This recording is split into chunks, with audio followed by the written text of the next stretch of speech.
کہ انہوں نے آپ کو کتنی اذیتیں پہنچائی ہوں گی، ورنہ معمولی بات پر آپ جو سراپا رحمت ہیں ایسی پردر شکایت کبھی نہ فرماتے۔ آیت نمبر 89 میں ہے کہ یہاں سلام کہنے کا مطلب یہ ہے کہ ان سے خوبصورتی کے ساتھ قطع تعلق کر لیا جائے، یعنی تمہاری کٹ حجتی کے بعد اب میں تم سے مزید بحث کرنے کے بجائے تم سے شائستگی کے ساتھ علیحدگی اختیار کرتا ہوں۔ نبی کریم صلی اللہ علیہ وسلم کو حکم ہے اور ان کے ذریعے ہمیں بھی یہ ہے کہ اگر کوئی جہالت کا مظاہرہ کرے اور دین کے کام میں روڑے اٹکائے یا ہمیں دین کے کام سے روکے تو ہمیں پھر کیا ہے کہ ہم ان سے قطع تعلق کر لیں اور ان سے تعلق نہیں رکھیں جب تک کہ وہ اپنی اصلاح نہ فرما لیں۔ یہاں ہماری سورہ زخرف جو ہے وہ مکمل ہوئی ہے۔ آگے دیکھ لیجیے گا سورہ دخان۔ سورہ دخان سے پہلے اس کا تھوڑا سا ہم بیک گراؤنڈ دیکھتے ہیں۔ جب اللہ تعالیٰ نے مکہ مکرمہ کے کافروں کو متنبع کرنے کے لیے شدید قحط میں مبتلا فرمایا، اس موقع پر لوگ چمڑا تک کھانے پر مجبور ہو گئے اور ابو سفیان کے ذریعے کافروں نے حضرت صلی اللہ علیہ وسلم سے درخواست کی کہ قحط دور کرنے کے لیے اللہ تعالیٰ سے دعا کریں اور ہم وعدہ کرتے ہیں کہ اگر قحط دور ہو گیا تو ہم ایمان لے آئیں گے۔ نبی کریم صلی اللہ علیہ وسلم نے دعا فرمائی اور اللہ تعالیٰ نے قحط سے نجات عطا فرما دی، لیکن جب قحط دور ہو گیا تو یہ کافر لوگ اپنے وعدے سے پھر گئے اور ایمان نہیں لائے۔ اس کا مطلب یہ ہے کہ ایک دن آسمان پر دھواں ہی دھواں نظر آئے گا۔ اس کا مطلب انشاءاللہ آگے جب ہم اس کی تفسیر کریں گے تو مزید کلیئر ہو جائے گا۔ اور کہا کہ دھوئیں کو عربی زبان میں دخان کہتے ہیں اور اسی وجہ سے اس سورت کا نام سورہ دخان رکھا گیا، اور سورت کے باقی مضامین بھی دوسری سورتوں کی طرح توحید، رسالت اور آخرت کے اسبات پر مشتمل ہیں۔ آگے ہم پڑھتے ہیں سورہ دخان۔ بسم اللہ الرحمن الرحیم، حامیم والکتاب المبین، انا انزلناہ فی لیلۃ مبارکۃ انا کنا منذرین فیہا یفرق کل امر حکیم امرا من عندنا انا کنا مرسلین رحمۃ من ربک انہ هو السمیع العلیم۔ مکی صورت ہے۔ شروع اللہ کے نام سے جو بڑا مہربان نہایت رحم کرنے والا ہے۔ حامیم، قسم ہے اس کتاب کی جو حق کو واضح کرنے والی کتاب ہے کہ ہم نے اسے ایک مبارک رات میں اتارا کیونکہ ہم لوگوں کو خبردار کرنے والے تھے۔ اسی رات میں ہر حکیمانہ معاملہ ہمارے حکم سے طے ہو جاتا ہے۔ نیز ہم ایک پیغمبر بھیجنے والے تھے تاکہ تمہارے رب کی طرف سے رحمت کا معاملہ ہو۔ یقیناً وہی ہے جو ہر بات کو سننے اور جاننے والا ہے، جو سارے آسمانوں اور زمین کا اور ان کے درمیان ہر چیز کا رب ہے۔ اگر تم واقعی یقین کرنے والے ہو اس کے سوا کوئی معبود نہیں، وہ زندگی بھی دیتا ہے اور موت بھی، وہ تمہارا بھی رب ہے اور تمہارے پچھلے گزرے ہوئے باپ دادوں کا بھی رب ہے۔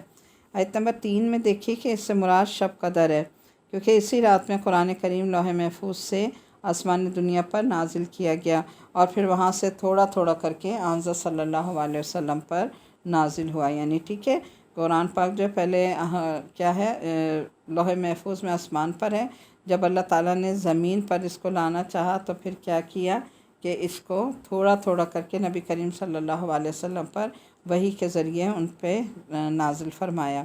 آیت نمبر 4 اور 5 کی تفسیر یہ ہے کہ فلاں کہ اس میں اس سال میں جو بھی ہیں واقعات ہونے والے ہوتے ہیں، مثلاً یہ کہ یعنی پورے سال کی جو ہے پلاننگ ہوتی ہے نا، اس میں بھی سارے یہ جو ہے فیصلے کیے جاتے ہیں۔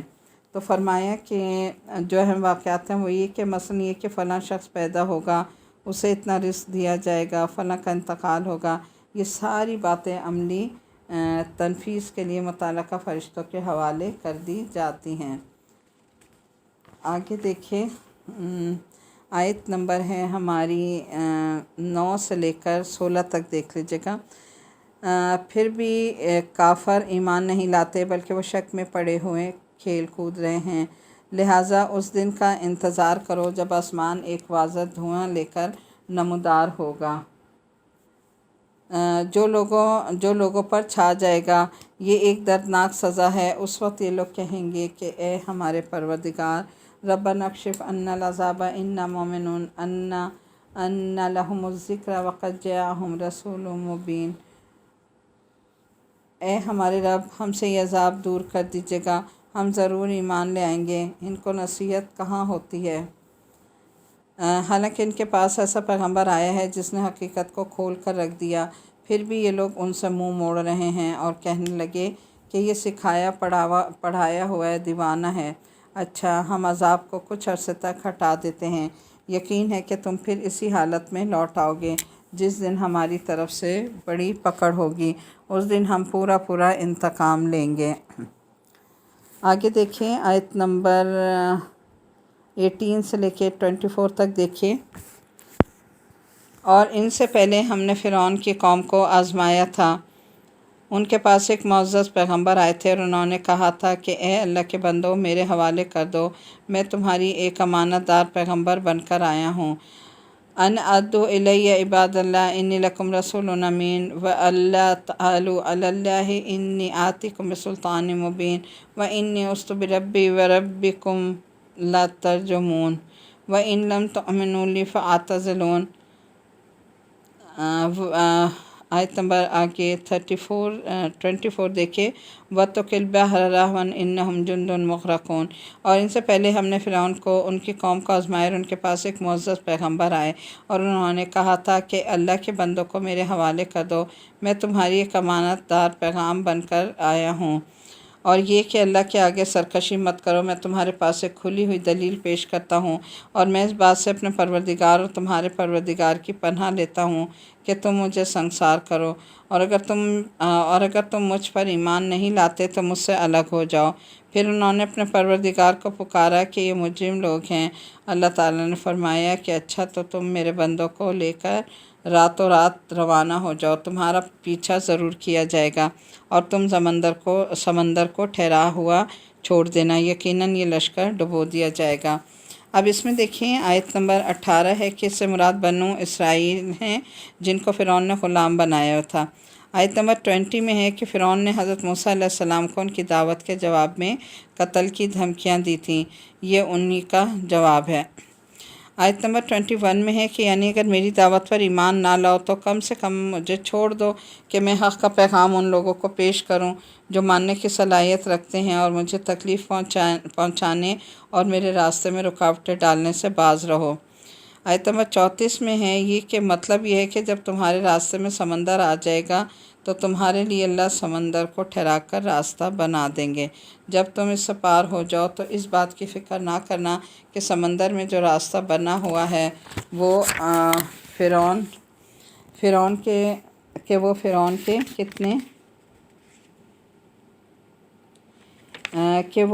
کے لشکر کے بھی کام آئے گا، اور وہ سمندر پار کر کے ہمارا تعاقب جاری رکھیں گے، بلکہ سمندر کو ویسے ہی ٹھہرا ہوا چھوڑ دینا۔ اللہ تعالیٰ خود ان کو ڈبونے کے لیے سمندر کو پہلی حالت میں واپس کر دیں گے۔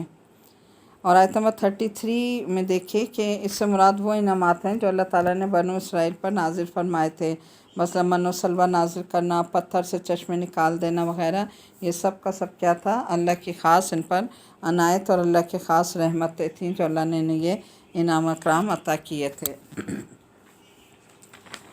آگے دیکھیں آیت نمبر ہماری ہے 36 سے 42 تک دیکھ لیجیے گا۔ اگر تم سچے ہو تو ہمارے باپ دادوں کو اٹھا لاؤ، بھلا یہ لوگ بہتر ہیں یا تبع کی قوم اور وہ لوگ جو ان سے پہلے تھے؟ ہم نے ان سب کو ہلاک کر دیا کیونکہ وہ یقینی طور پر مجرم لوگ تھے۔